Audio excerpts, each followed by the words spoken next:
Hi beautiful souls, it's Tan here today, talking about the second house in astrology today. So first I'm going to be talking about what the second house is, and then I'm going to be telling you a little bit about my own second house placements and how I've used that in my life and what experiences I've had with my own second house, so that you can reflect upon it and then we can learn from this from each other. Okay, so that's what we're doing here on this channel. We are learning from each other.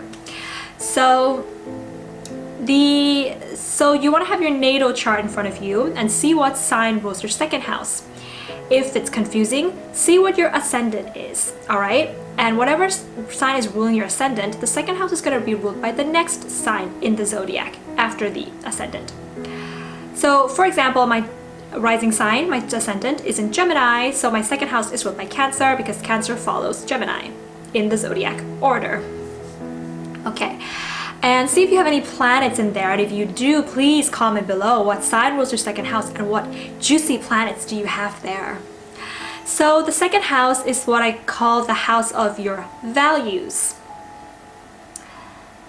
The planets that you have there is going to show the actions that you're going to take, okay, in order to attain value. The sign that is ruling that house is going to show what you value. So the way that we go out attaining our values, you know, for everybody, is by first attaining possessions. Why? Because possessions help us to build something, all right? And when we've put in the effort to actually build something, we begin to value that thing. So for example, let's say that your goal is to attain money, let's say, most basic, you know, example. Let's say that you want a certain amount of money each year. You want to save that money up. Why? Okay, let's say because you want to build a family. So the process of attaining this money to over time, save it up to over time, build a family, okay, all the energy that you put into it will cause you to value that thing, okay, will cause you to value family, value, you know, a place where you belong, okay, that kind of thing.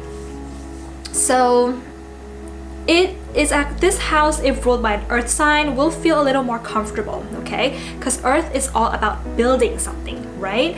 But it can also point to a bit of materialism if you have a lot of planets in an earth sign in this house. Not necessarily a bad thing, okay, it just, you know, depends on the person. But if this house is ruled by a fire sign or a water sign or even an air sign, it can be a little bit difficult because these signs are more changeable and they're not really signs that actually build on something. But it could indicate that you value different things from, you know, the earth ruled people, the people who have earth ruling this house, which they will tend to value more substance things, you know, things that is actually ruled by the house.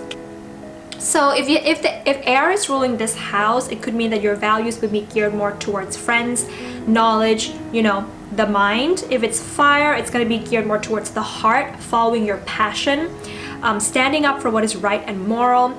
If it's water, it's going to be values of valuing emotions, valuing intimacy and spirituality, and so on. So the other reason why having an earth sign ruling the second house can also work quite well is because ultimately the second house is also about our survival, okay? So if you have an earth sign ruling this house, it means that you are willing to make money to sustain life. You know how to make money, build something in order to sustain life, because that's what this house is. It's about survival and how you can sustain your life, keep your life going. So in a sense, our survival, when we know that we are able to survive in the world, we gain a sense of safety, okay? So this house is also about safety. And when we finally gain safety, this leads to our desire nature, okay? Because why do we desire something? Because it makes us feel good in a way. It makes us comfortable. It gives us safety. So we're going to desire that thing. So the second house can also be considered the house of our desire or the desire nature for each of us. So to quickly summarize, the second house will point to our awareness of the need to survive, awareness of, a survival, which then leads us to attain possession, okay, so that we can survive, which then, once we've attained the possession, leads us to a sense of security and comfort and safety, which then leads us to value all these things that we have built, whatever it is that we were building. So then it leads us to our desire nature, because all of this stuff that we've been building up, okay, that's what we ultimately are going to desire. That's what brings us safety, and we're going to desire that. So I hope that's making sense so far, guys. So as for my own second house placements, I actually have no planets in my second house. Not even an asteroid, not even a point, nothing. So having this house empty does kind of signify, and it's ruled by Cancer, it does signify a little bit that my value systems can be a bit shaky and it can fluctuate like the tides, which is not really that good. So, so the way that I kind of grew up, I never really thought about what it is that I really valued, okay? My values were kind of swept under the rug, just blown with the wind, gone with the wind. Yeah, so in a sense, my values are a little bit weak, okay? So because it's ruled by Cancer, I would then look at where my moon is placed, since I have no planets there, okay? So my moon is placed in the first house in Cancer. Like I talked to you about in my first house video. You can click on the link up there to watch. So yeah. So what's my moon doing? It is having some aspects. It's opposing. It's in opposition to Neptune, opposition to Saturn, trining my Pluto, and sextiling my sun. So the opposition between this moon and Pluto, and Saturn and Neptune tells me that I will learn my values through relationships with other people, okay? The moon opposite Neptune makes it hard for me to know what my needs are, okay? The moon is the needs. So, because that happens, it will cause me to go through a learning experience wherein my needs were taken away, or taken advantage of, whatever you want to call it. But because Saturn is there, okay, Saturn helps me to bring a bit of clarity, a bit of structure to this lack of boundary.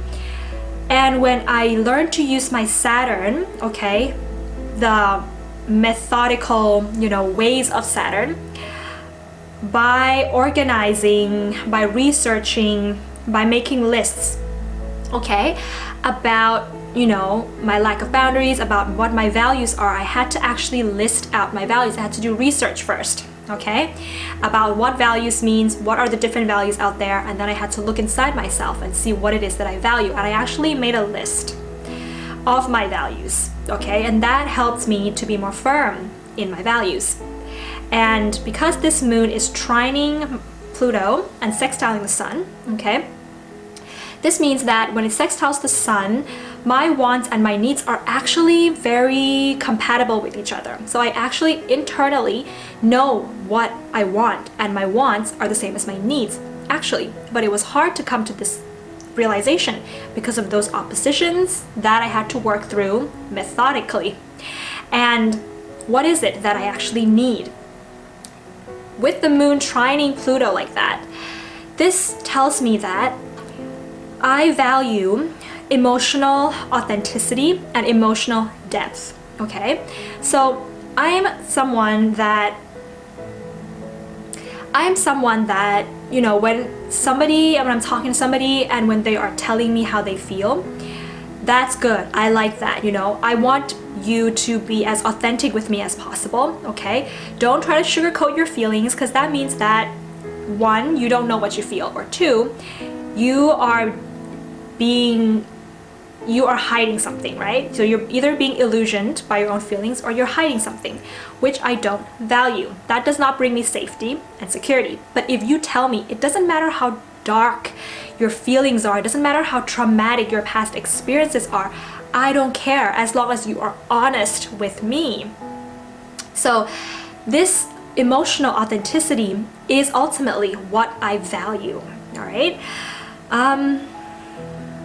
When I feel that someone is just kind of surfacing through the experience in their lives, or when they're just kind of on the surface of their emotions, that's uncomfortable for me, all right? But the depth of your emotions, the realness, the rawness of your emotions, and the rawness of your bravery of admitting the things that you feel, that is what I love and what I value. And building on that with somebody, you know, going through darkness and traumatic experience with somebody who does not take advantage of me, all right, is what I value and what can ultimately last. So yeah, I know I'm not really talking very much about the second house, but you know, I have seen people who, let's say, you know, who have, you know, Jupiter in the second house and they are making a lot of money, you know. I've seen people have Saturn in the second house and they struggle a lot in the first part of their lives until their Saturn return. That's when they start to, you know, build their finances up. I've seen people who